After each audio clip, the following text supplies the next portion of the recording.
L'escola Marjal presenta l'amistat?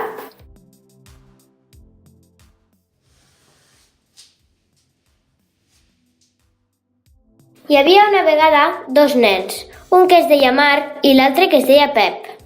En Marc era molt ric i repel·lent. En canvi, Pep no tenia diners, però era molt amable.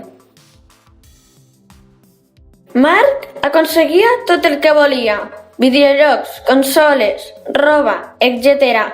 Però el seu caràcter tan repel·lent feia que no tingués amics. Ell es creia superior a la resta. En canvi, Pep era tot el contrari, tan amable, tan bona persona, que sempre estava envoltat de molts amics.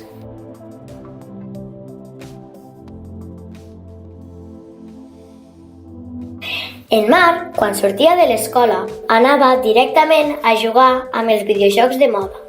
La seva mare s'estava preocupant, perquè no es relacionava amb els altres nens o nenes de la seva edat. I va acudir a un especialista.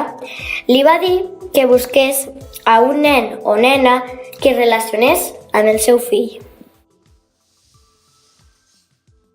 Un dia, per casualitat, la mare de Marc va mirar per la finestra.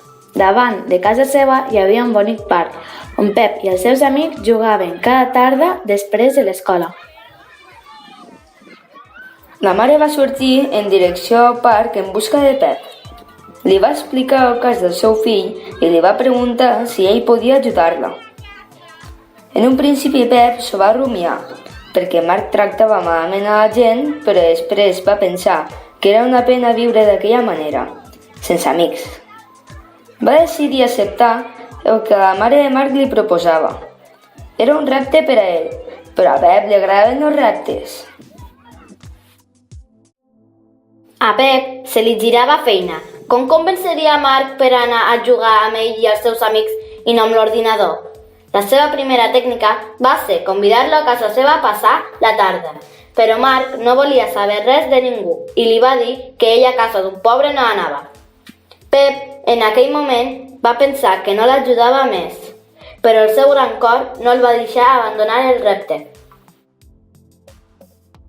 De sobte, un dia, quan Pep tornava de l'escola, va veure un cartell publicitari d'un concurs amb un premi.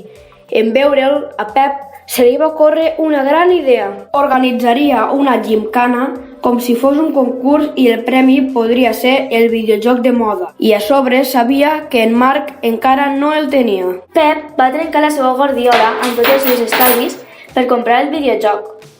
Va parlar amb la resta dels companys i els va explicar el seu pla. Havíem d'organitzar la gimcana pensant que en Marc no estigués sol en cap moment.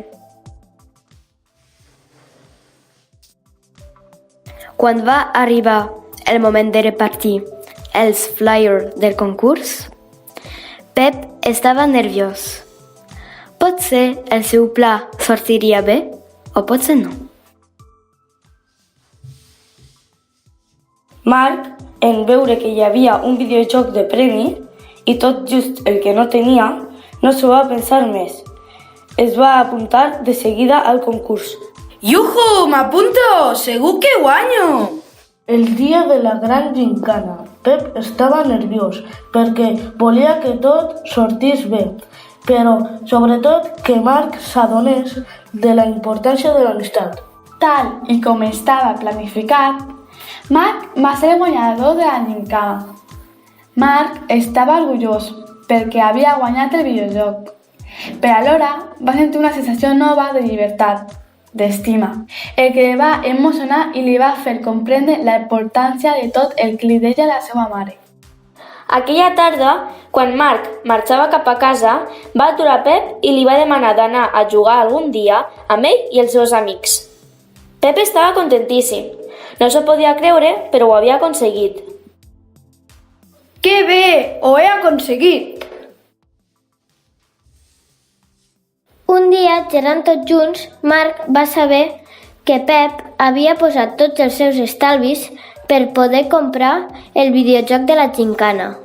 Marc va entendre el significat de l'amistat, el significat del sacrifici per una persona sense esperar res a canvi.